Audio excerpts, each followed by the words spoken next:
గత 4 రోజుల క్రితం ఏదైతే జానపాకలో ఉన్నటువంటి గిరిజన మహిళపై అమానుషంగా ఏదైతే ఎక్సైజ్ సిఐ అనేటువంటి రమేష్ చంద్ర గారు అమానుషంగా కనబడని చోట ఏదైతే చూపించుకోరాని చోట తన ఇష్టానుసారంగా కొట్టి ఆమె మీద అక్రమంగా కేసు పెట్టి ఆమెను ఈరోజు టార్చర్ చేసి ఆమె దగ్గర డబ్బులు గుంజాలనే ఆలోచనతోటి రమేష్ చంద్ర గారు గిరిజన మహిళపై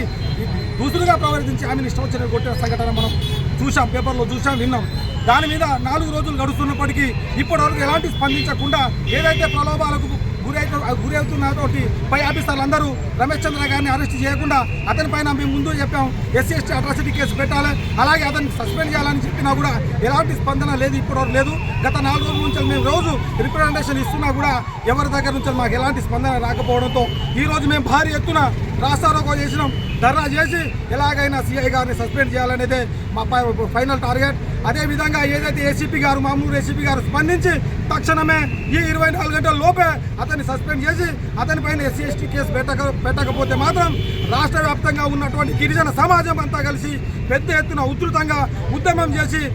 గిరిజన మహిళలకు న్యాయం చేసే వరకు ఈ ఉద్యమాన్ని ఆపమని సందర్భంగా తెలియజేస్తున్నాను. హుసేన్ నాయక్, కాకతీయ యూనివర్సిటీ.